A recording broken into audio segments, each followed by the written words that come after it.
Good afternoon, students. I hope you're all able to hear me. Just wanted to make sure, so I'm checking out on YouTube and then I will begin in earnest.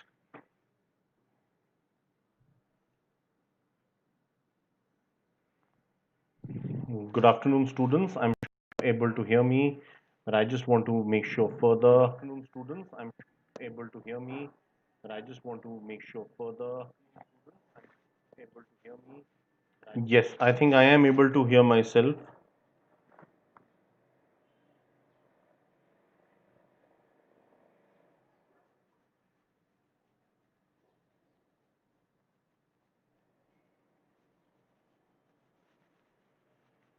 Right, so on that note, I will begin with the session. So today, I think you guys might be aware. I had already informed you. Today, I'm beginning with the with a new month, which is the month of August, and the current affairs of that. So we've already finished all the months till July, Jan, Feb, March, April, May, June, and July. We've done 7 months, and I think by now you guys are very much familiar with the format. There are three classes every month. There are many classes in a month. I meant three classes for every month. In addition, now of course August begins. So this is the 22nd current affairs monthly class, basically at Unacademy, since I've been taking your sessions. This is the 22nd. Uh, right, I think now it is quite visible. But first things first, I want to start off with telling you guys a bit about what Unacademy stands for. So, welcome everybody to Unacademy's YouTube page. Today, there's only one session that I'm taking on YouTube. So, we'll be helping you crack CAT and all the other management exams this year. General awareness, as you are aware, is a very important component in several exams, such as CAT, sorry, not in CAT, but such as IAFT and ZAT, as well as the other portions, such as CMAT, MAT, etc. Also, second round in some colleges like TIS and IRMA. Right, this is a brief about myself. My name is Aritro Dasgupta, and I've got over a decade's work experience. I'm an MBA in the area of forest management from the Indian Institute of Forest Management, which is located in Bhopal. The specialization that I studied in was conservation and livelihoods.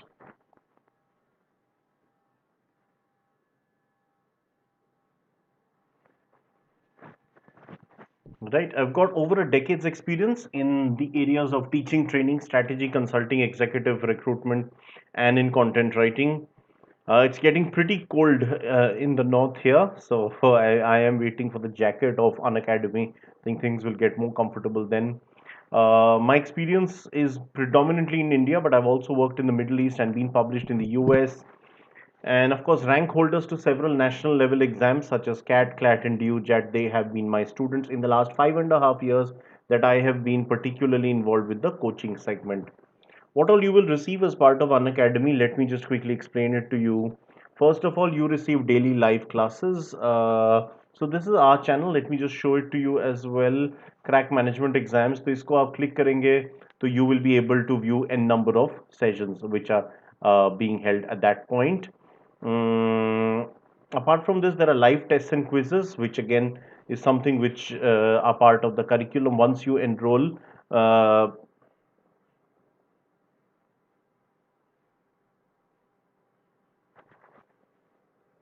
Getting an important call. I'll just quickly attend to it. Somebody from family.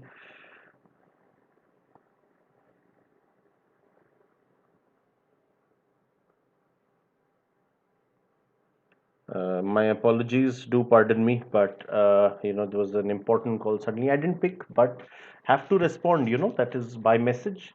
That's politeness, soft skills. That's part of every manager's training. Anyway, so there are live tests and quizzes as well, which are conducted. So there are two kinds of tests. One is something which I give you on the spot, which is related to the individual educator, which is in this case myself, or it could be centralized, which includes all the students enrolled and brings to you all the entire syllabus. It is based on the real CAT model.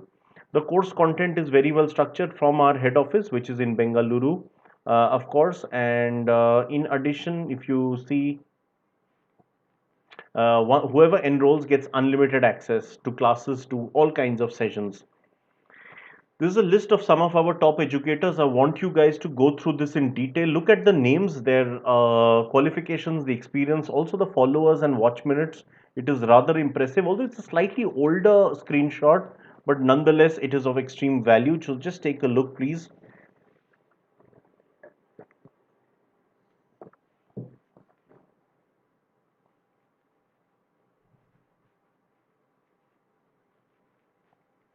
Right. So as you can see, most of them are trainers from reasoning, quants, or verbal. I am, of course, taking your general awareness. So that's a slightly different challenge because knowledge is so dynamic in general awareness, keeps changing by the hour, literally. And also, of course, the fact that many of you do not take it very seriously in the early months. And by now, everybody's tense because a lot of these exams are upcoming. So this is a very good time to study. Although I would have preferred you would start earlier, but now is not a bad time either. So go ahead. There are several live classes as well which you can attend. So you receive notification for that. By the way, there's a very important announcement from tomorrow.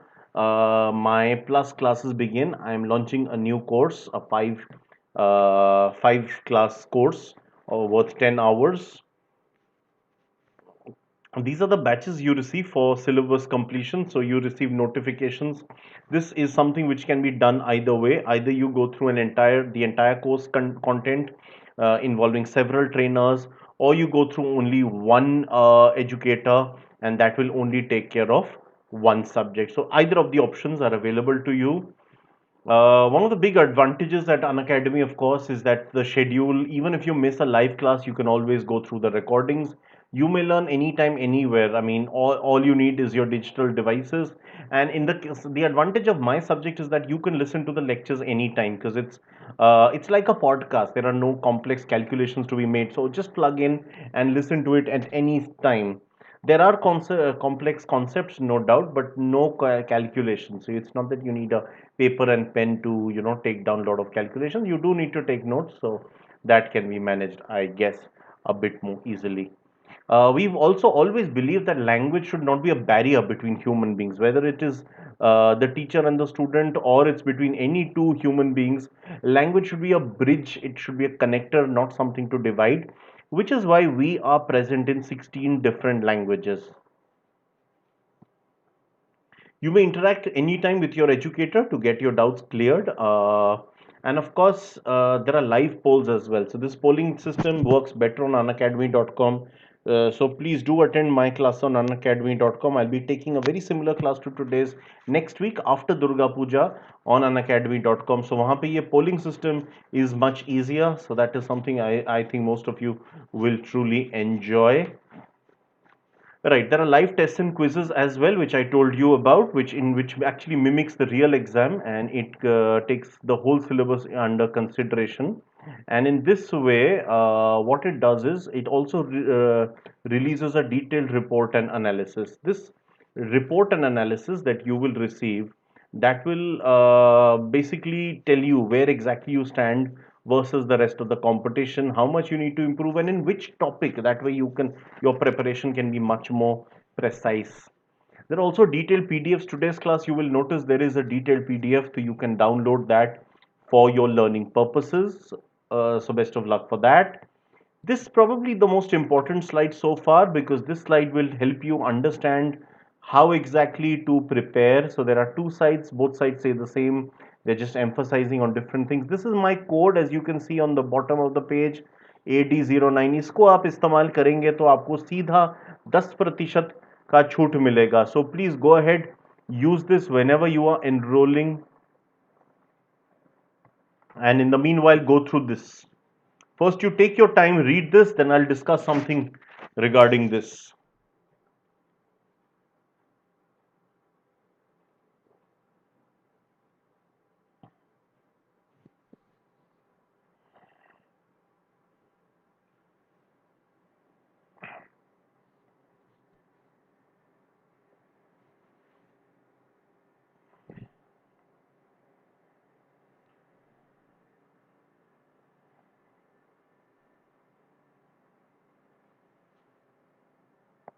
Just let me know once you're done. There's also something which I should have told you, that you guys can interact with me directly on this live chat window. तो कुछ भी आपको लिखना है यहाँ पे लिखिए. I'll be very happy to connect with you on this particular thing.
Right. I trust you've all gone through this. So it is time to tell you exactly what this stands for. The short-term courses, while do have a benefit, I'm not saying that they don't have at all. But the bigger benefit is definitely when you go through the long-term products, much more beneficial in terms of a financial value. So I'd recommend everybody go for minimum the 1 year course or maybe the 2 year course also, if that's suitable, right? So on that note, I'm going to begin with today's session formally, which is, as you know, today is the first class of August current affairs. Right, the format remains the same. Whenever there's a single topic, then I take it through in a separate PPT, in a separate slide. But whenever it's miscellaneous content, then I start out with the headline August current affairs. Right, so let's just take it through from here. Right. So in August of 2020, something really important happened. This is something I had mentioned to you earlier, but it only got finalized now, which is why I am formally inaugurating the topic now. So it was decided earlier, but now it got finalized. So United Arab Emirates, you would all be aware, is obviously in the Middle East. Let me just show you a little bit of the geography of this region. Sorry, not YouTube. My mistake. It's maps. I need to take you through. Yes. हाँ, so मैं एक चीज दिखाना चाहता था आपको and उसके लिए I just wanted I don't know if there is a better way of do let me know. You guys, younger people would be more tech savvy, would be able to understand, but I just wanted to show you a couple of things.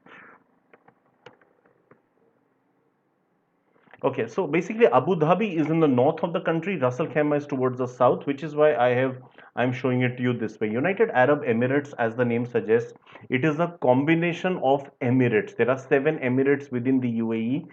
Each of these emirates is, as the name suggests, ruled by an emir who has sort of, shall we say, autonomy over his own thing only, his own emirate. So this is the whole of the UAE, which is part of the Gulf region, as you can see. This is Abu Dhabi and this is Ras Al Khaimah. In between, you have the places of Dubai, Sharjah. So let me just add a couple of these. So let me replace it. हाँ, तो Dubai बीच में आता है. Abu Dhabi, this is Ras Al Khaimah. Between you have Dubai, you also have Sharjah. This is Quwain, which is also one of the Emirates, and there is also Ajman somewhere here. Don't seem to find it here. Let me just show it to you. Ajman. Uh, Ajman is a rather friendly place to stay. So this is Abu Dhabi in the north, Dubai, Ajman, Al Quwain, and finally you go to Ras Al Khaimah. Finally, I would like to show you Fujairah. This is the most isolated of all the emirates in the UAE.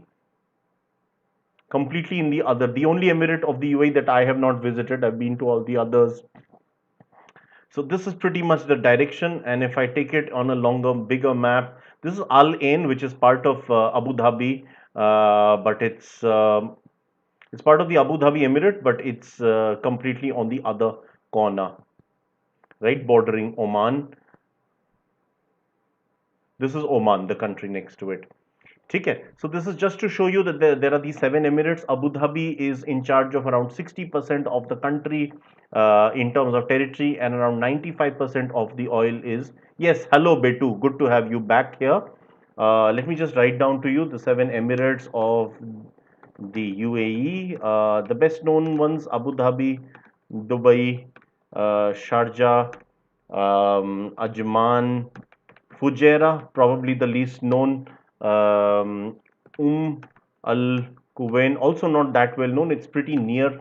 It's actually between a lot of the territories. That's how it is known. And Ras Al Khaimah is famous for tourism and also for the ceramics industry. It has a glorious beach. Ajman is considered one of the friendliest places for people to stay in because it's quite liberal in terms of a lot of laws, including buying property, which is pretty easy here and relatively lower in, shall we say, expense. So a lot of people stay in Ajman and work elsewhere.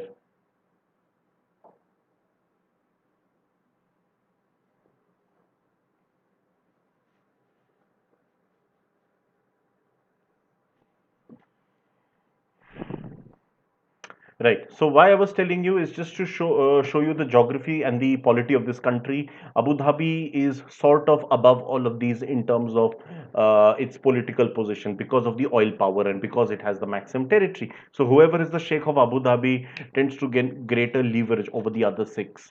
Okay. So now in Abu Dhabi there is also this place called Baraka, which is within the Emirate of Abu Dhabi, so which has the first ever nuclear plant in the country. In fact, in all of the Arab world and in the Gulf region, first country in the Arab world to produce nuclear energy. And this is something which runs counterintuitive because we tend to think of the Middle East as a region where there is no requirement for any other energy simply because they have so much oil. But this is where one of the comments made by one of the key ministers in Saudi Arabia a couple of years back, who's obviously from the royal family, his statement comes to mind. He had said that the Iron Age did not succeed the Stone Age because there were no more stones on Earth. Obviously, there are many stones, and of course, that's when the Iron Age began, while the Stone Age was still on. So, similarly, we will not wait for all the oil to get over before we get into renewable energy or other forms of energy, right? So, that is where the Middle Eastern region, especially UAE, which is one of the more progressive nations in this area, they are looking at something. And I don't know if you remember last class itself, I told you about a Mars exploration, which was set up by the United Arab Emirates, the first Arabic nation. It was also the first one to send a man to space, and also the first Arabic nation which has recently sent a probe to Mars, known as Hope or Al Amal. Al Amal, which translates to hope in Arabic. Right. Nuclear energy, it is not renewable, but the good thing is it is highly efficient, which is why the smoke and the waste is minimal. Okay, now you are probably aware that the two union territories, Daman and Diu and Dadra and Nagar Haveli, they have now been merged. So this merged UT has launched the eGyan Mitra mobile app for online education. I think you guys are aware that online education, as you can see, has been such a massive thing. But there is also this lingering doubt that perhaps online education has increased the income inequality in the country because a lot of people, even the richer people, but in more remote parts of the country, do not have access to fast internet. And that is why this is something which has been started. So, the eGyan Mitra mobile app launched by the government officially of this union territory to look into online education.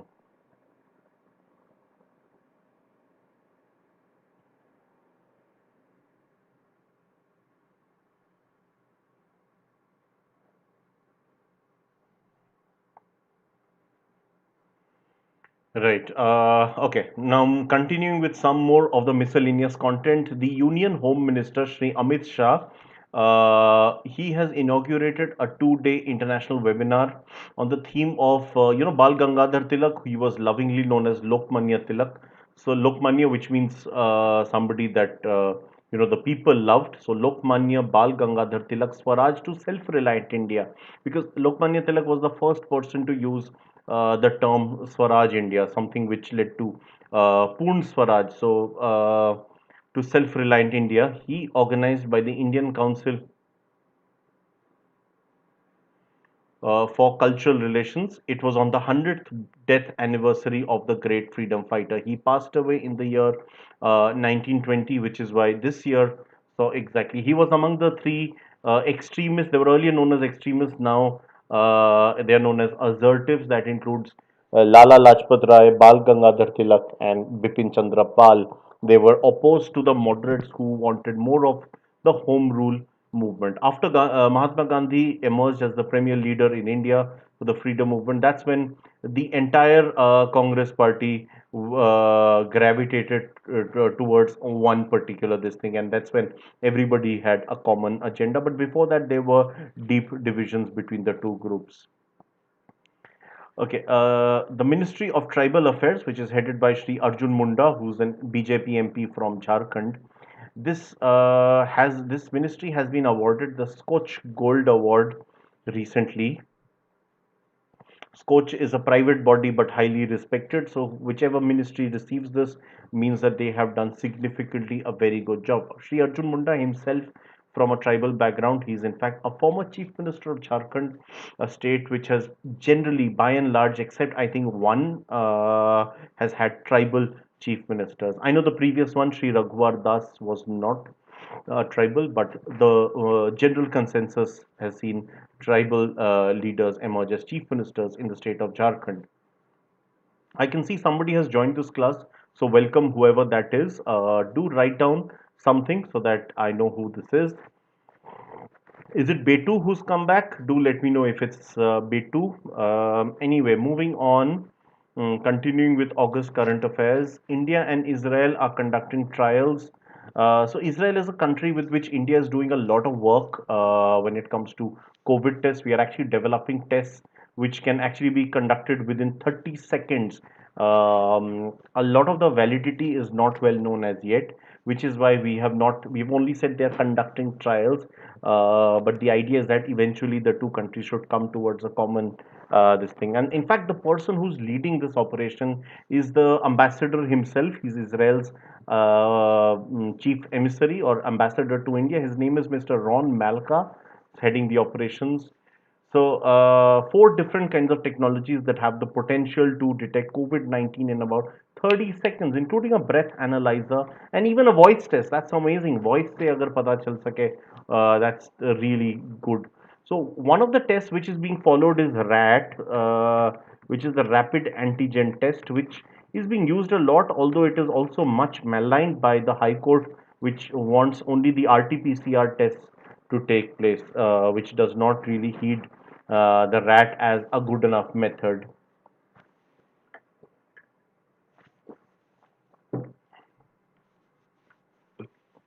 And that's why I love current affairs classes so much. How quickly we flip topics. Right, from this topic, we move to the southern Indian state of Karnataka, which has for the first time had a woman home secretary. Her name is Miss D. Rupa Modgil, who's an officer, of course, and a bureaucrat. Right? Please take a look at this. Write this point down. That will make it easier. Especially the one with Ron Malka, that is particularly significant. Do keep writing simultaneously with the class.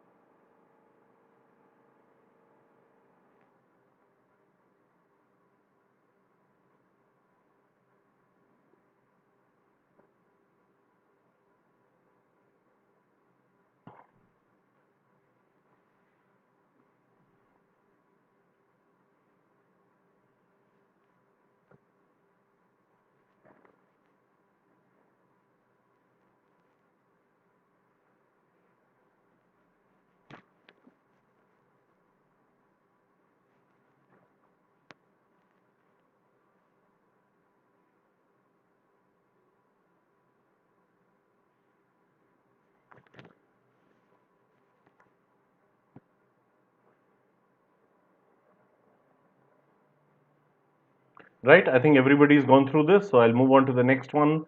This is a rather controversial point. However, by now it has generally been acknowledged by the center. It says that the central government of India says that they would love to help Andhra Pradesh because the state actually lost Hyderabad, its capital, and of course it was split into two with Telangana carved out in like about 5 years back.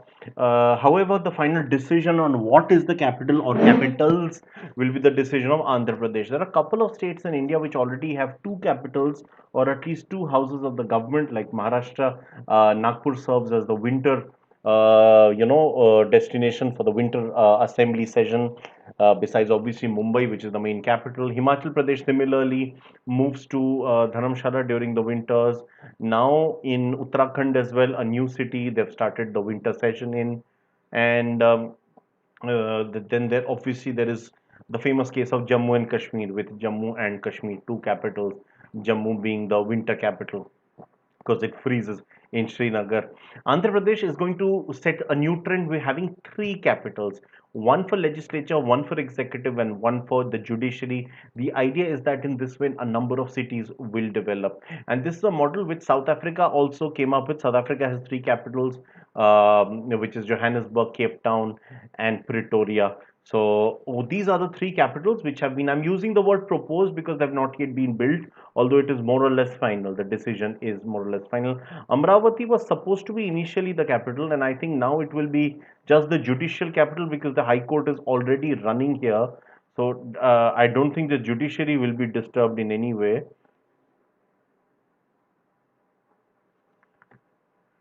Then we have Vishakhapatnam, which is obviously on the coastal side, and finally there is Kurnool, which is more towards the in the interiors near Karnataka. Right, some more miscellaneous stuff, and I think this is also something I had spoken to you earlier about, which is because he was selected. However, now he has been sworn in. अभी तक वो बस decision लिया गया था, but he had not actually started performing his duties. So General Charles Q. Brown has been sworn in as the first ever black Chief of Staff of the Air Force of USA. In fact, he's the first ever black chief of any of the five US military divisions. India has three military divisions, which is the Army, Air Force, and Navy. US has all three of them, but in addition, they have two more. They have the Marines, which are a full-fledged separate unit. They can fight both on the water and on land. And you have Space Force, which is more of a surveillance unit from space. ठीक है. अच्छा, now this is probably the most important point of the day, so guys please इसको बहुत ही ध्यान से लिखना. Point number 2, even one is important, especially because of the George Floyd case and the Black Lives Matter incident.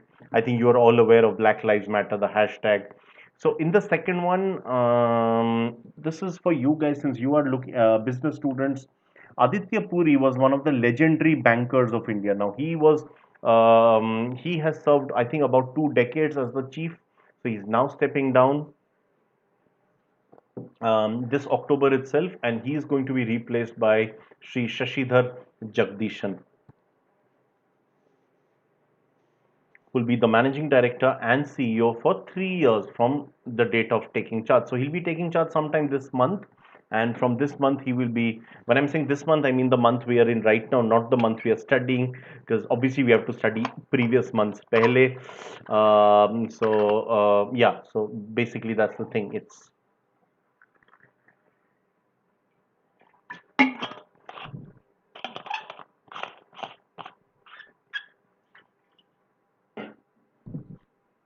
from this month. It's another 3 years. Right, some more miscellaneous content for you guys, something which you love. So, Shri Sunil Yadav, he's been honored the Karamveer Chakra Award by the Global Fellowship Award, which is instituted by the UN and also the International Confederation of NGO. So, together it's known as the I-Congo. This is at the Rex Conclave Kohi Live because it was hosted online, which was hosted in the IIT Delhi because of the online thing. So it is written as conclave.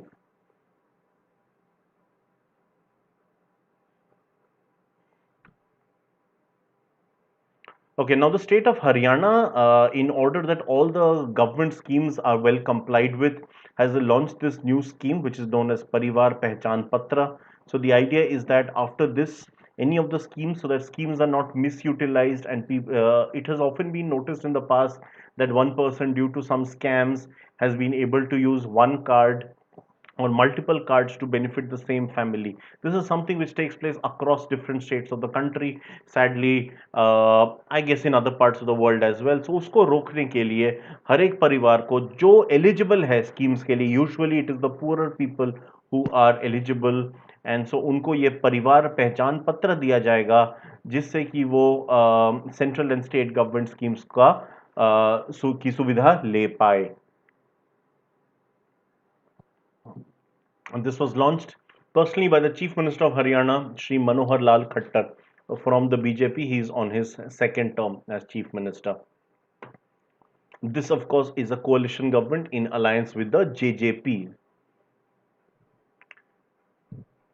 Okay, so this is the first major different topic which I'm going to do today. We've been doing a lot of the miscellaneous content, and now I'm going to do something truly significant. So first of all, what is an LG and how is that relevant in the case of Jammu and Kashmir? Let us understand. So please understand, I think everybody knows that Indian states have governors. ये सभी को मालूम है Indian states में governors होते हैं. Governor का जो post है, it is by and large titular, usually appointed by the central government. The governor on paper is supposed to be somebody whom the chief minister reports to, but in practice the role becomes that of a titular head, while the chief minister has most of the power. In fact, a governor's role is probably a bit less than the president's role at the center. However, union territories in India do not have governors. Instead, they have LGs. LGs का मतलब है lieutenant governor. And obviously, because it is a union territory, so the lieutenant governor has far greater powers than the governor in a full-fledged state, because a union territory is directly controlled by the central government. Now, there are a couple of union territories where, of course, they are directly ruled by the central government, but in addition, you also have a local assembly which has been created in those states. I think Delhi is the most prominent example. Puducherry is, of course, another. Puducherry, by the way, will go to elections next year, 2021. They will be having elections. They have got 30 seats in Puducherry. The third one is Jammu and Kashmir. Jammu and Kashmir until last year was a full-fledged state.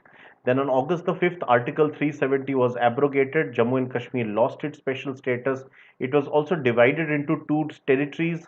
Ladakh is one union territory while J&K is the other.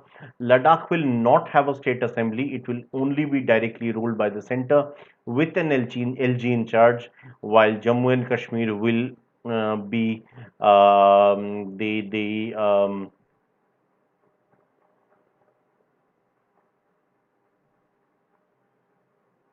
Jammu and Kashmir will have its own assembly. It will have elections. But as of now, the LG has been appointed. The first person who had been the LG since it was declared a UT for the last several months, almost a year, was Shri GC Murmu. GC Murmu's term recently got over. He was shifted into a new position, and we now have a new LG for Jammu and Kashmir. Ladakh sees no change. The same person continues. So let us just now look into who are these personnel that we spoke about: the CAG, the new CAG, the old one, the new LG, and also the existing LG in Ladakh. Let's take all these names one by one. So Shri Manoj Sinha, who has been a very important member of the BJP government for a long time. If I'm not wrong, he was probably a minister in the Vajpayee government at the center. If not minister, at least he was assembly. It will have. He has been an MP several times. Although shockingly, last year he lost his election, even though the BJP and the JDU combined. LJP was also part of the alliance. Then I guess they are not fighting the present state election separately, but back then the three parties fought together. They swept, almost winning all the seats. Manoj Sinha was one of the few who lost to his Congress opponent, but he has been appointed as the new LG of Jammu and Kashmir. This also marks a new chapter in Jammu and Kashmir's history, not just post Article 370, but also the fact that Shri Manoj Sinha is actually a politician, whereas Jammu and Kashmir has long seen bureaucrats and diplomats being positioned, government officers, but now we are seeing a political figure who is in charge. So whom has he replaced? He has replaced Sri GC Murmu or Girish Chandra Murmu, who by the way is the new appointed CAG or Comptroller and Auditor General. We'll discuss the CAG's post in some time in greater detail. But for now, you can take a look at this. States in India have governors with limited powers, while UTs have LGs who wield significant powers. This applies in either case, whether the UT has a local assembly or not. So union territories which have a local assembly and have a governor, lieutenant governor, they often see conflicts, like in Delhi, we constantly see between the LG Shri Anil Baijal versus the Chief Minister Shri Arvind Kejriwal. While in Puducherry as well, I can't really remember the name of the CM who's from the Congress. He's often had his debates and differences with, I think, Ms. Kiran Bedi is the LG, or at least she has been the LG at some stage in Puducherry. So there have been these things. So that is something which many people do fear, especially some of the local parties in Jammu and Kashmir. Right. Who's the LG of Ladakh? It's Shri R.K. Mathur. In his case, there is no state assembly, so that sort of conflict will be a bit less. Okay, which are the UTs which have a legislative assembly? Let's take a look. Delhi, obviously, the most famous of the lot, because Delhi being the capital of India, and of course, one of the larger assemblies having a total of 70 seats.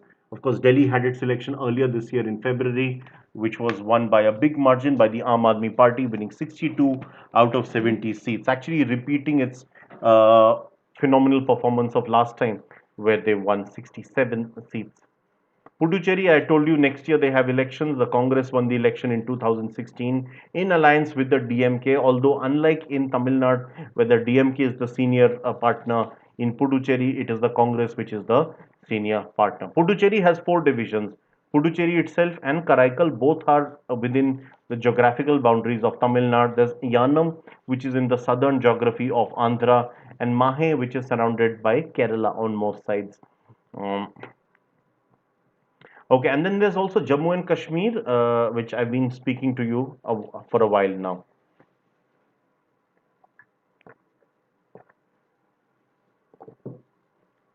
One feels rather thirsty while speaking for so long, which is why I keep having water. I think that's a good practice.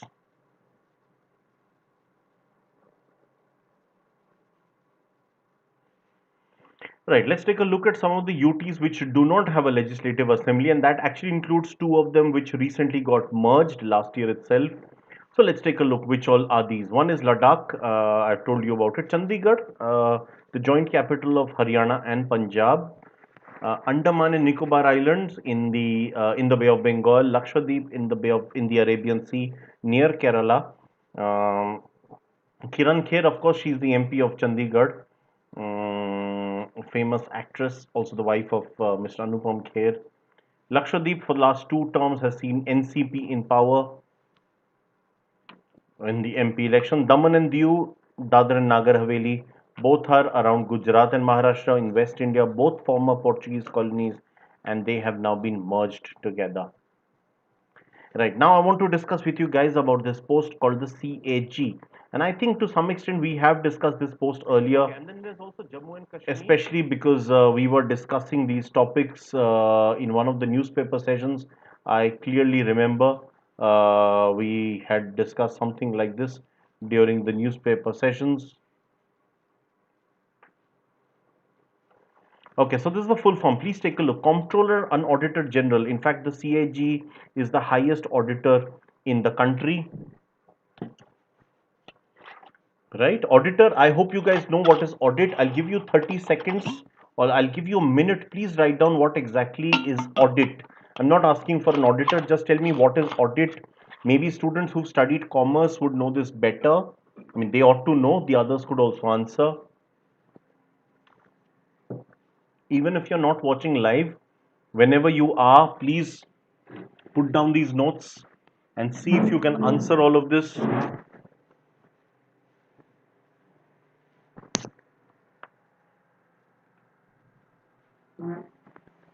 Since it's fully charged, I'll just move to another direction.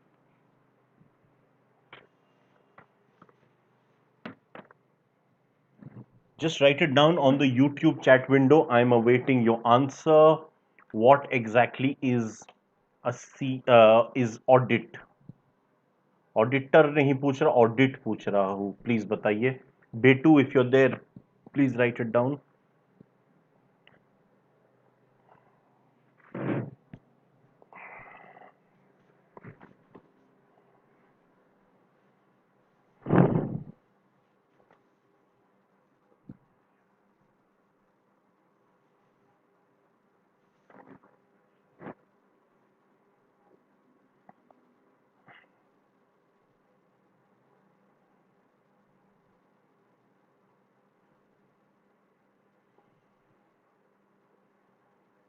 You've got another half a minute. Please write down what is audit.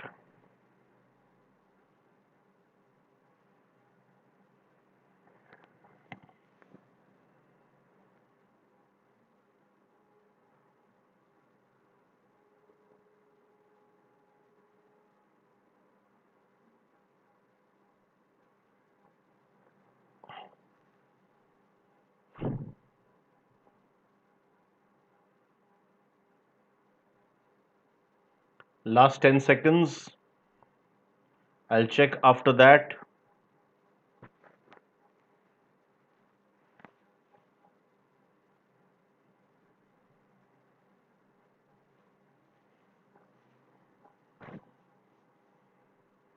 Okay, so let me see. What exactly is audit? Audit is a process where you are basically checking the accounts, the books of accounts at the end of the year. So a lot of companies, they could have faulty accounts. So I'll give you some examples. It's like, if for example there are extremely inexpensive items which have been priced much higher, then there is a possibility that it is just a nexus, it's a web. Or maybe a case where some employee's name is there who's been paid a certain salary, but actually the money is being routed because there's no person by that name in that company, so the money is actually being routed to the owners themselves. So there are various ways of doing these corruptions. So all of that is checked at the end of the year by audit. So every registered company has to go through an audit. In fact, the CAG is the country's highest auditor, can audit anything, anything and everything. Those are the powers. So who is the new CAG? Let's take a look. It's Shri Girish Chandra Murmu, who was earlier the LG of Jammu and Kashmir. He succeeds Shri Rajiv Mehrishi, whose term got over. He had been appointed in 2017, and now his term has gotten over.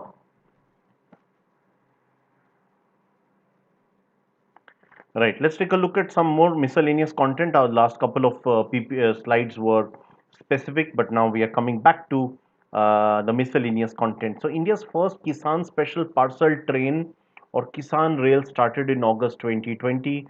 This is specially catered towards farmers. I think farmers have been a lot in the news in the last couple of weeks due to the several farm protests, etc. Okay, this train will transport material. This is interesting, between Maharashtra's Devlali and Bihar's Danapur railway station. So the entire train dedicated. Of course, we've had freight trains all along. We've had mal gadis, as they are known as. But completely for Kisan parcels, this is the first one from Maharashtra to a certain part in Bihar.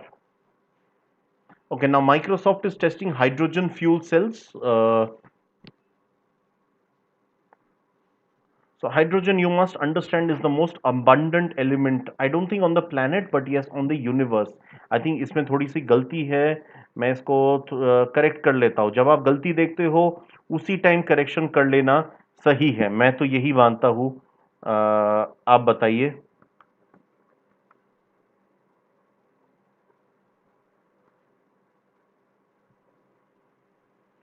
On the earth, nitrogen is the most abundantly available material. I think you guys are aware of this thing.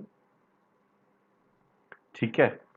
So Microsoft is testing hydrogen fuel cells. This will make things much cheaper, and it will also make it much more environmentally conscious rather than using fuel guzzling devices. So this will power the data center servers, which of course you can understand, data center and especially servers, they require maximum amount of energy. So this is a very big thing indeed. First company to build a clean energy power source using the most abundant element in the universe. Right, some more of miscellaneous content, and this is something which is rather exciting. So lovers of history will definitely resonate with this, and this is a date which has been commemorated since August 7th. The Union Textile Ministry handles this thing. So 7th of August is commemorated as National Handloom Day. So I think you guys are aware most of these national days and dates, they are named after some important person or some important event. So I can tell you that there was some really critical event which took place on this date 115 years back, rather 110 years before the date was first commemorated in 2015. So it was in 1905. Can you guess what exactly happened on this date that the handloom um, that is celebrated as National Handloom Day?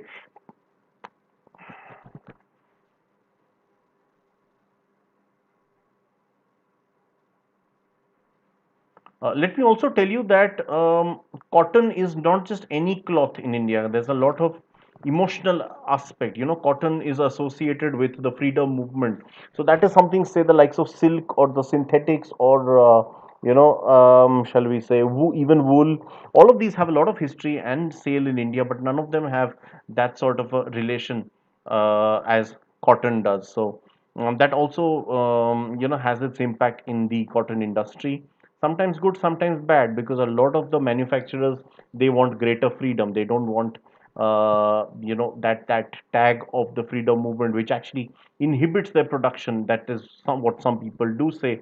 But anyway, moving on, on this day 1905, the Swadeshi movement was begun in Bengal. Again, 1905 is a year when Bengal changed politically forever. That was the year when Lord Curzon tried dividing Bengal into, on religious and sectarian lines, and that failed miserably. Of course, eventually our country and the state of Bengal and Punjab eventually did get partitioned, but that took place another 4 decades later. In 1905, the initial reaction was very strong, and people wanted a united Bengal, and so they fought back against Lord Curzon's diktats. So that's when the Swadeshi movement was launched. The Reserve Bank of India constituted the proposed expert committee under the chairmanship of veteran banker Sri K.V. Kamat. K.V. Kamat, one of the leading bankers from the country, he's also been the head of the NDB, or the New Development Bank, in the past. So, to make recommendations on norms for the resolution of COVID-19 related stressed loans. Stressed loans are loans which are being unable to pay back. And of course, COVID-19 related means the ones which are especially struggling in the current pandemic scenario. Okay, I want to discuss with you guys regarding the polity of one of our neighboring countries, Sri Lanka. And Sri Lanka was also a very successful country when it comes to COVID-19. The country saw one of the fewest cases in this region and also among the fewest deaths. Just give me a moment. The door has been knocked. So I'll just check once.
Right. Thanks for giving me the time. Uh, so basically, I was discussing with you guys regarding the polity of Sri Lanka, one of our neighboring countries, of course. So, what are the major things that have taken place? The country recently saw elections, and Mahinda Rajapaksa, who was already in power, has won yet another term, a landslide victory at the recent general elections held in 2020. The first elections held in the South Asia region during the coronavirus pandemic period. So he belongs to this party called a People's Party, which I think in Sri Lankan language, the Sinhalese language is known as the Produjana Party. I'm not really sure of that, but I think it goes something like that. The funny thing is, his elder brother, I think his younger brother, his brother, who I think is younger to him, his name is Gotabaya Rajapaksa.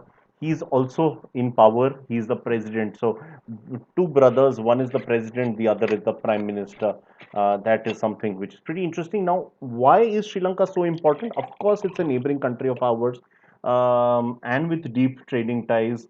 Um, we are competing with China for Sri Lanka's attention because both these countries, Sri Lanka is actually being touted by China. A major leading investor to Sri Lanka is China. There's also another impact which is of the Tamil people. Tamil people, obviously, originally from India, they are a significant minority in Sri Lanka. There was a massive war which took place for a few decades till 2005, which was the peak of the LTTE. Lankan Tiger, Tamil Tigers, Elam. Now that war seems to be a past, but from time to time there are these issues, and India is in a situation where obviously we cannot openly encourage rebels, but at the same time, because Tamilians are originally Indians, and there's a massive Tamilian population in India. I think more than 70 million Tamilians in India. So obviously, India needs to take a certain stance, and that is why India continues to provide certain help, diplomatic and economic aid to Sri Lanka, especially the Tamils around the north and the east. That's where they are predominantly concentrated in, along the mountainous regions of Jaffna, where you have these tea plantations. Now, how did the Tamilians end up there? Primarily as workers when the British set up the tea plantations.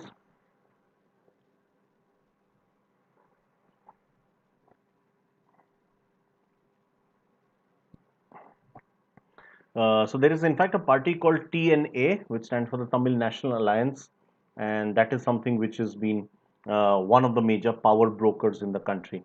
But this year, none of the Tamil parties were able to do much. One, there are a number of Tamil parties, so they basically cut into each other's vote share in a parliamentarian first past the post system. This is how things do work, even in India. Sri Lanka did extremely. The national parties, such as the PPP, did People's Party ended up doing extremely well by comparison.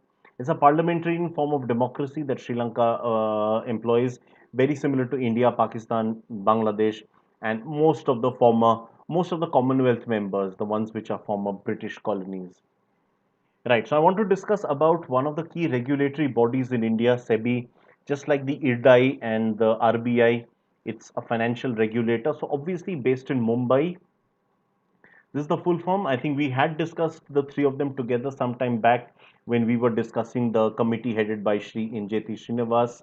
So SEBI, Securities and Exchange Board of India, is the national regulator for all stock markets, which includes mainly the BSE and the NSE and all the other stocks as well. It's located in Mumbai, as I told you, the financial base of all these regulators. Shri Ajay Tyagi was already the chairperson, has been given an 18-month extension as the chairperson of the SEBI.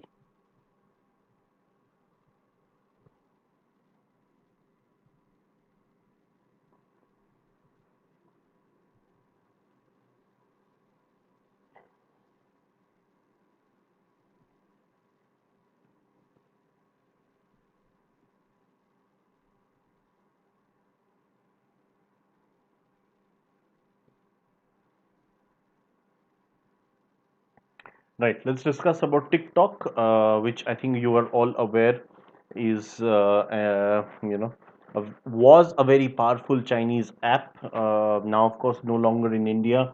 But let's just discuss about TikTok.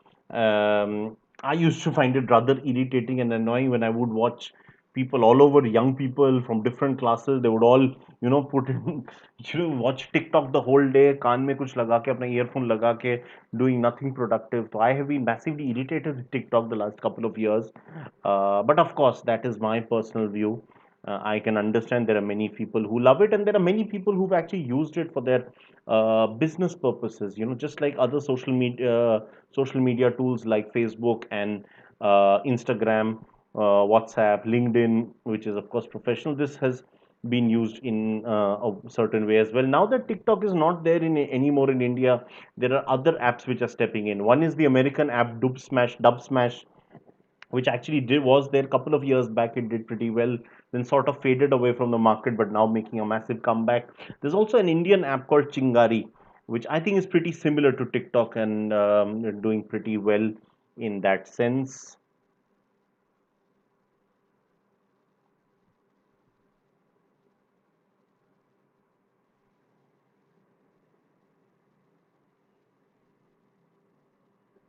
Right. So hugely popular video sharing app owned by Chinese company ByteDance. Now, what is ByteDance? Owned by Mr. Zhang Yiming, one of the top entrepreneurs of China. It was among the 59 Chinese apps banned in India due to data security concerns. But India is not the only country doing something like that. USA has similar worries. So Microsoft has long been wooed by the Trump administration to acquire TikTok assets in the US, Canada, Australia, and in New Zealand. These four countries. And a couple more updates have taken place. Now, US, of course, was wanting Microsoft to acquire that. Microsoft got around 45 days to do so, but it could not really come up with the entire package because obviously, if it did such an aggressive thing against a Chinese company, it can basically say goodbye to its future in China. And Microsoft being such a big player, ByteDance being so big in China, that would have harm the relations perhaps irreparably. The business relations, I'm not talking of politics, but on the business relations, which obviously many people do not want. So instead, there is a new arrangement which has been made. Oracle, which is another leading tech company, I believe, also based in Seattle, just like Cisco and IBM. So Oracle has now stepped in.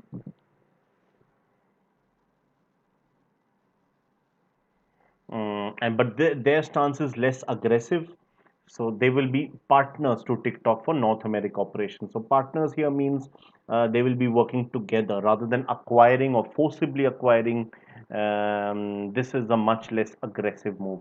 So not sure how happy the U.S. administration is, though the Trump administration has openly lauded this, albeit less aggressive move, but it has been applauded.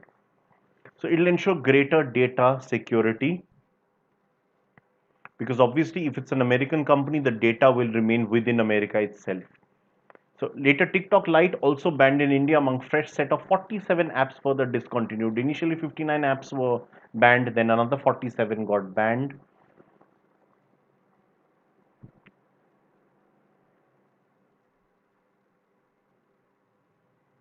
And finally, TikTok has set up its first European data center again, so that TikTok is not viewed as somebody which steals your data, as has been the understanding lately in India and in the US.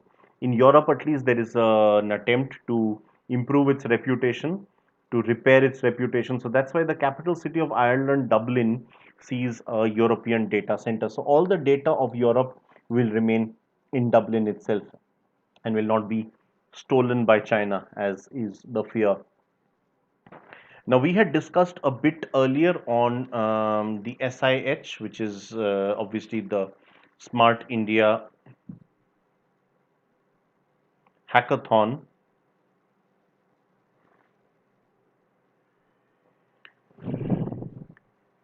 So the DART, which is the Defense Institute of Advanced Technology, which is based in Pune, has backed the first prize. What exactly is a hackathon? I realized this could be a question today when I was taking my special class on unacademy.com, and one of the students did ask me what is a hackathon. So basically, the word comes from a combination of hack and marathon. Hacking, of course, is getting into another's connection.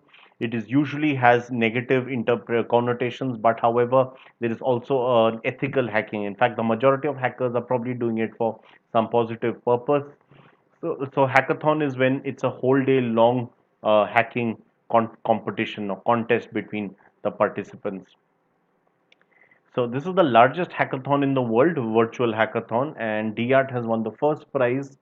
It's based in Pune, and the award was awarded by sorry by Shri G Satish Reddy, who's the secretary of the DDRD. What is the DDRD? Please take a look.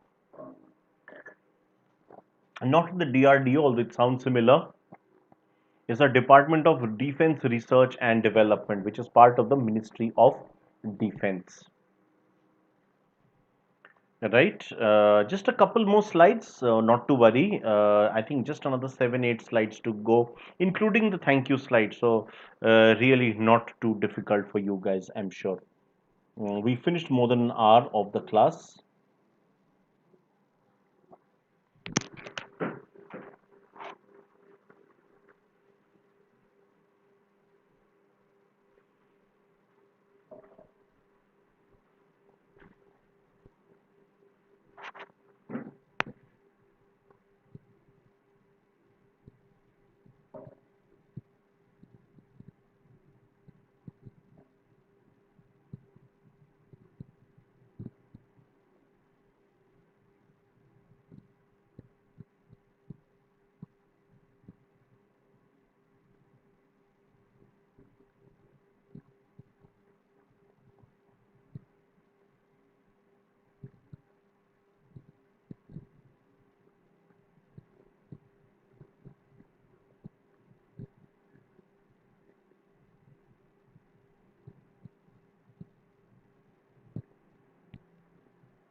Right. Some more of the miscellaneous content. So the Arctic has been warming at twice the global rate for the last 3 decades.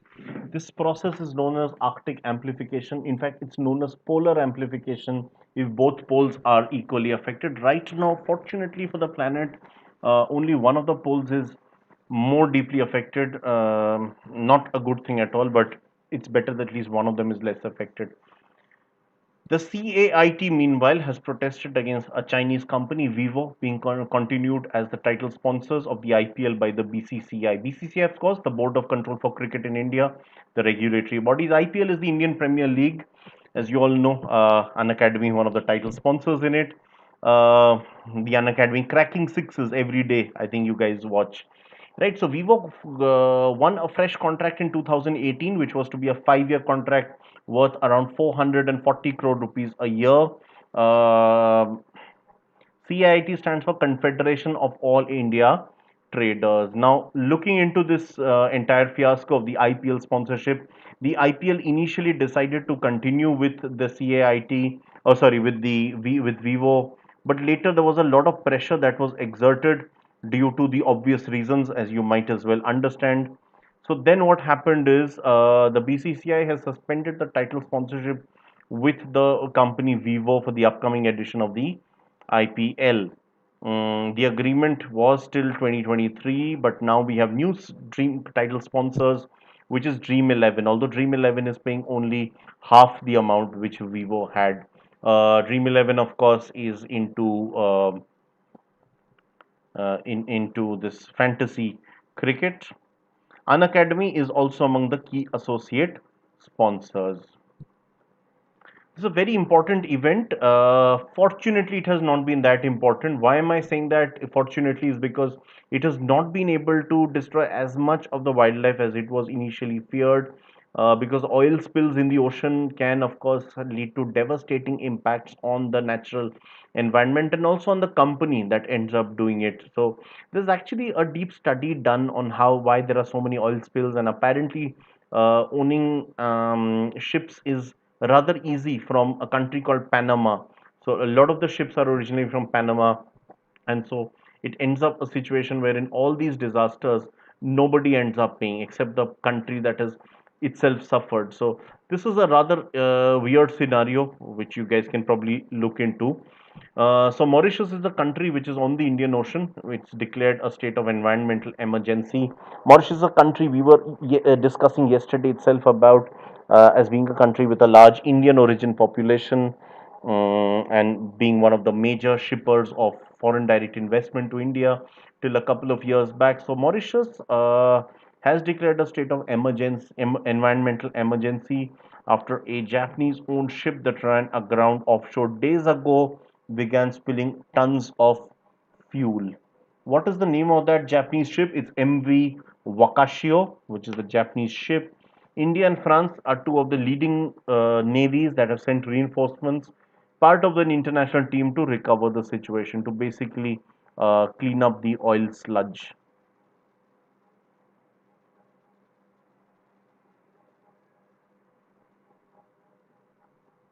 Right. Now, this is something rather significant in the state of Odisha.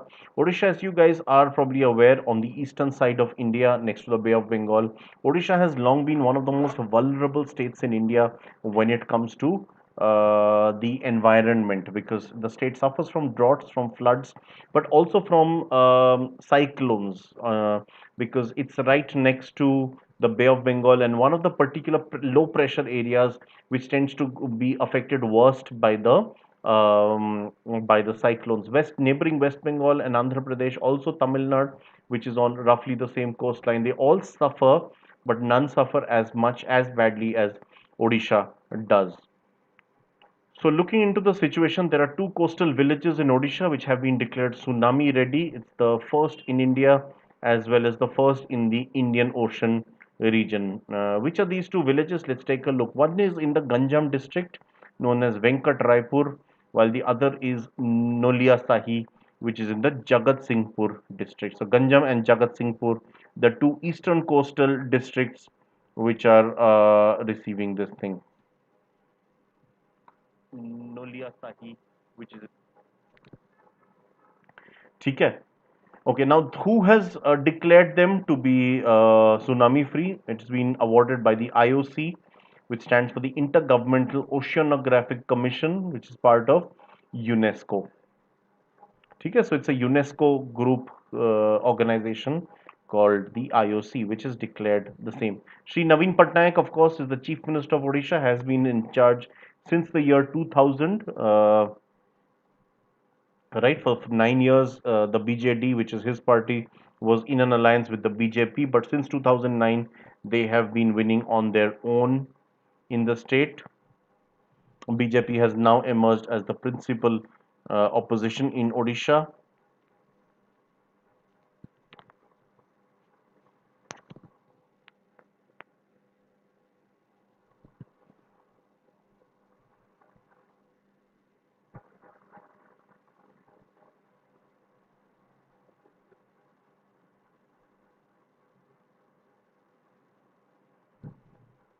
Right.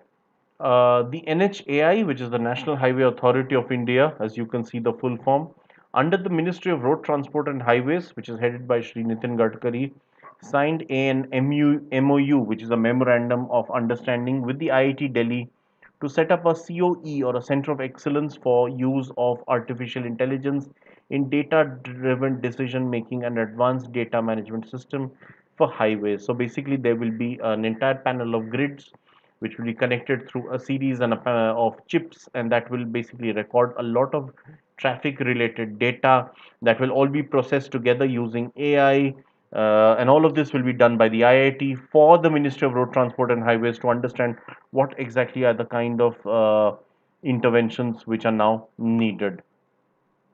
Maharashtra, meanwhile, has become the first state in the country to announce a partnership with Google. So you can see that the Ministry of Road Transport working with the IIT Delhi, Maharashtra working with Google. So we are seeing a lot of collaboration with leading tech innovations or technology and governance coming together. E-governance is proving to be a really big game changer. So the first state in the country to announce a partnership with Google to promote remote learning for students.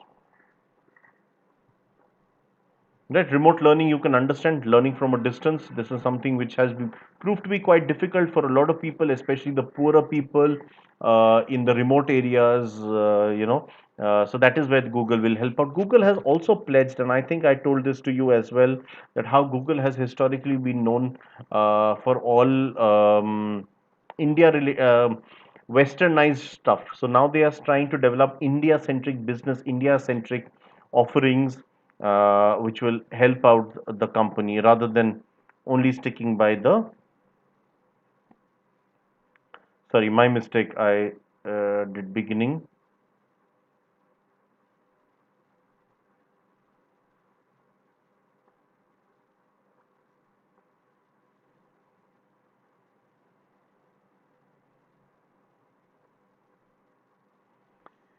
Right. Just a couple more slides, and then there's the thank you slide. Just three more slides, in fact. So the Prime Minister of India, Shri Narendra Modi, he launched the financing facility of 1 lakh crore rupees. That's a massive investment as part of the AIF, or the Agriculture Infrastructure Fund, which he inaugurated using video conferencing, which of course is how you end up doing stuff these days.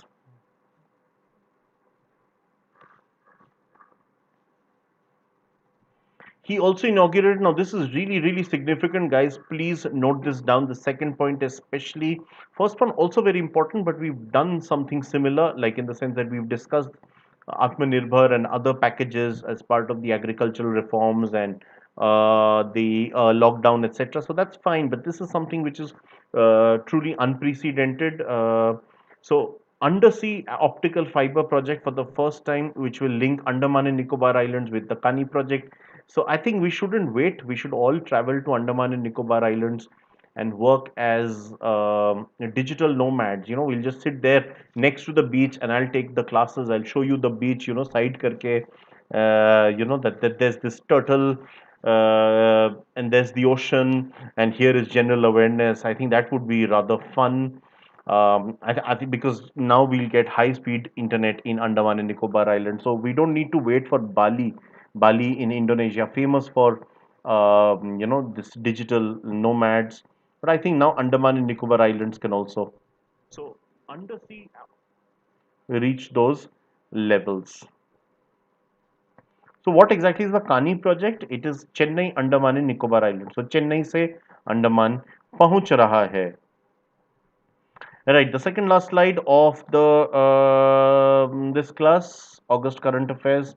Now, there's this place in Chhattisgarh formerly affected by Naxalite, insurgencies. This place is called Jagdalpur. It's a tribal-dominated area. It's become the first municipal corporation in the country where people of an urban area have been provided forest land right certificates. So urban area, but forest land right, because it comes under the forest, shall we say, the forest land officially, because it has all been acquired from what was earlier forest territory, so falls under forest laws.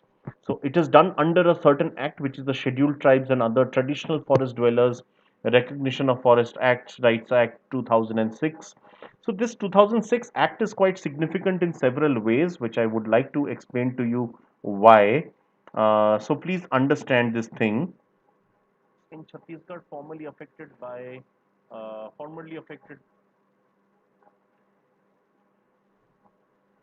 So in India, if you look at the history of India, and in fact, if you read the children's books or even things like the Panchatantra and several ancient, literature from India, you will notice that people always lived in and around forests in India. And a very good example would be all these stories where,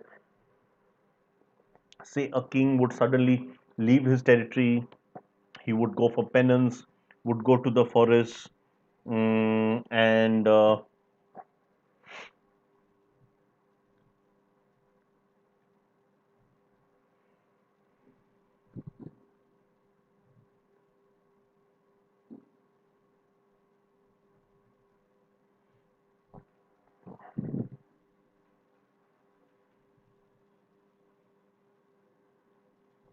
Right. So we've always had tribals and other people who've been staying in and around forests. Now, what happened during the British period is because obviously the British were not familiar with this because in Europe you don't have traditional tribes, you don't have these kind of dense forests in India. So the British would often categorize some tribals as rogue tribes, and perhaps to some extent some of them were engaged in some anti-forest activities, wildlife poaching, etc. But a lot of this was to protect for the British protect the trees, which was essential for them to build ships and other stuff because they obviously needed timber from India. So during this process and after independence, if you see when we started with forest protection acts and stuff, there was a clear wedge which came out. There was one group of conservators who said, protect the forest. That's it. Protect the tiger. I don't know anything else because obviously environment is very important. If you lose environment, there'll be so many other problems. Fair enough. That was one side, the environmentalists. The other side was the sociologists. They said, fair enough, you need to protect this thing, but what about the people? There are millions of traditional forest dwellers, tribals as well as non-tribals, who are dependent on forests for their livelihood. For example, something as simple as BD, which is consumed a lot in India, there might be some viewpoint that it's not good for health. That, of course, is one thing we respect that. But anyway, it's a traditional part of parts of India. So BD cannot be produced. It is produced from tendu patta. Now tendu patta cannot be cultivated by you and me. It can only be procured wild from the forest. Similarly, there's something called mahua. Its leaf is procured and the flower is used, for making a certain alcoholic drink. There are several other such things as well, which can only be produced wild from the forest.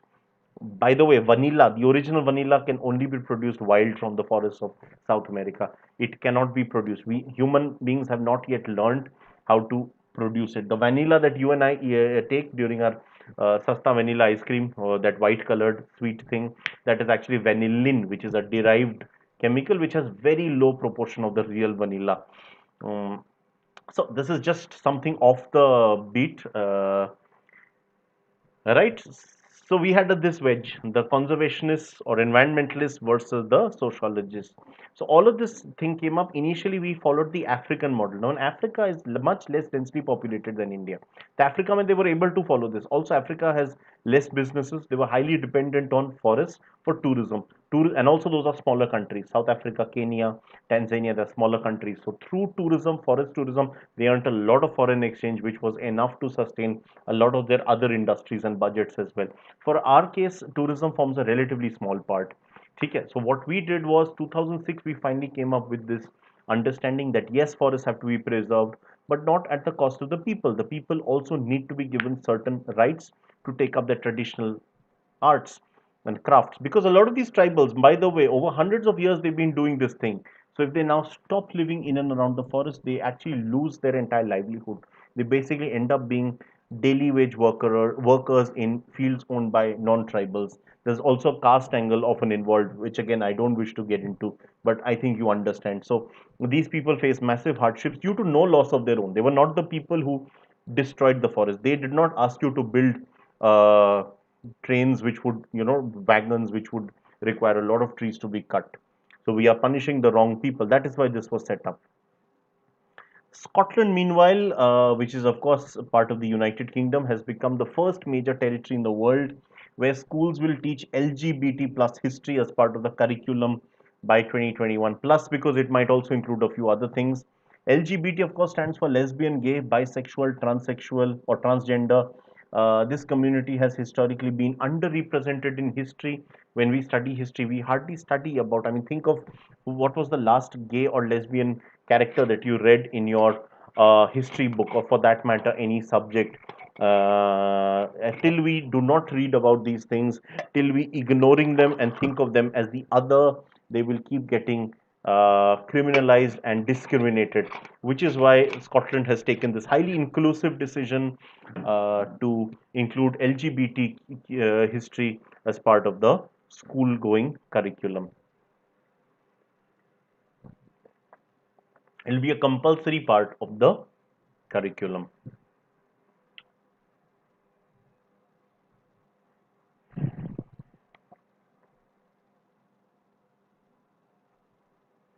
Right.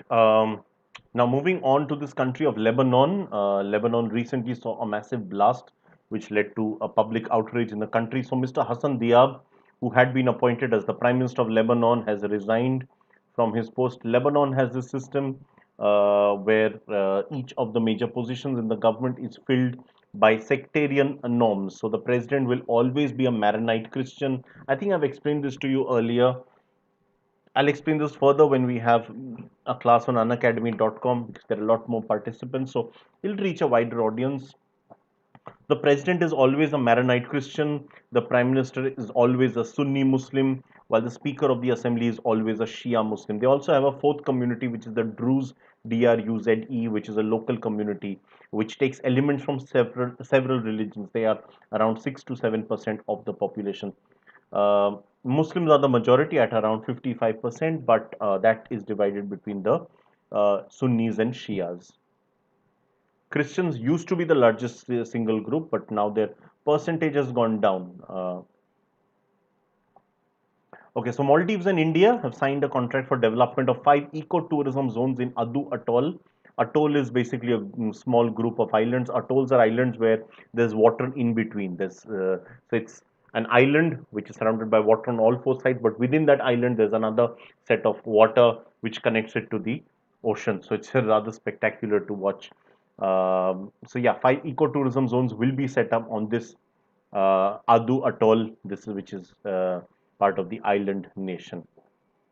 Ecotourism is sustainable tourism, tourism that does not harm the environment or at least doesn't harm it much. Right. If I'm not wrong, this is probably the last point of the day. Yes, point proven. I've checked this. So an unarmed ICBM Minuteman 3 was launched in USA. Unarmed because of the obvious fact that we are simply testing. We are not really um, launching anything now. US isn't. So ICBM, intercontinental, as the name suggests, can travel from one continent to another. It's that far. Ballistic missiles are those which cross the Earth's atmosphere and then they can come down. So actually, they can travel the longest distance because they do not face friction because they've crossed the Earth's atmosphere. So it's much smoother there. So this was launched by the US, known as Minuteman 3. Right, so on that note, I'm done with today's class. I'll just keep the session open for a couple of minutes in case you guys have any doubts as such.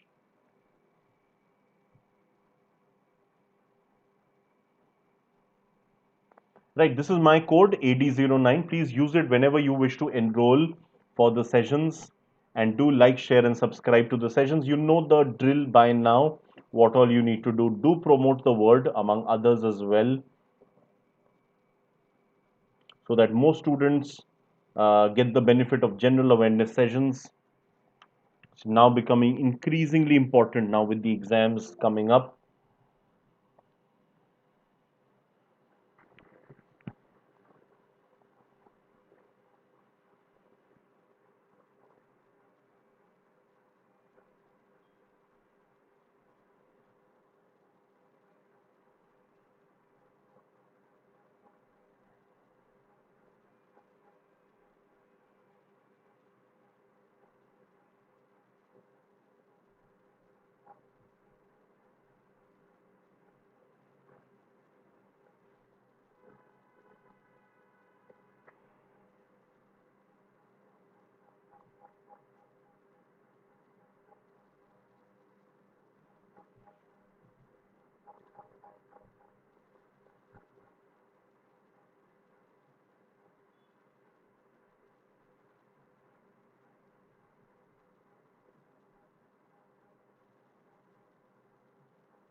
Do let me know if you have any questions.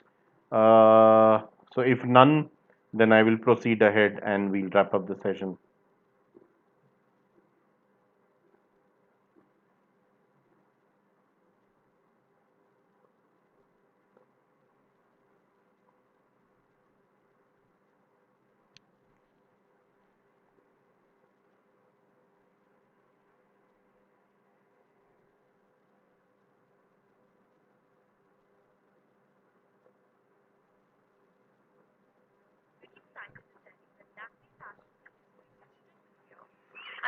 sad because I won't get to walk the ramp this season, but I'm also really excited to tell you that Lakme Fashion Week is going digital this year. I'm really sad because I won't get to walk the ramp this season, but I'm also really excited to catch all the shows from home on the Lakme Fashion Week website from the 20th to the 25th of October.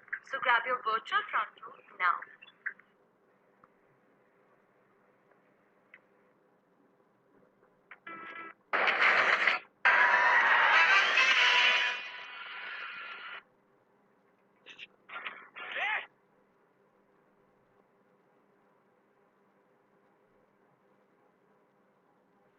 Right, let me just see if there are any comments and questions.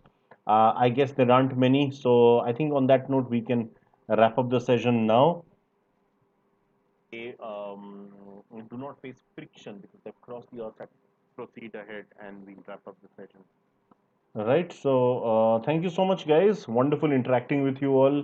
See you all tomorrow. There's another session at exactly the same time, but at the same time, I also just before that 10:30. So tomorrow YouTube class 2:30. I'm gonna do the second session of August current affairs, and I believe day after tomorrow will be the third. So I'll be done with the month of August by day after tomorrow. Very important month we are covering quick, and then I'll do September from the week afterwards. Right now, tomorrow I'm also starting with my plus batch. Please do not miss that. I am starting this new batch. Need a lot of support from all my existing viewers. So see you all tomorrow 10:30 a.m. sharp for my plus classes. Thank you so much, guys. I'm wrapping it up now.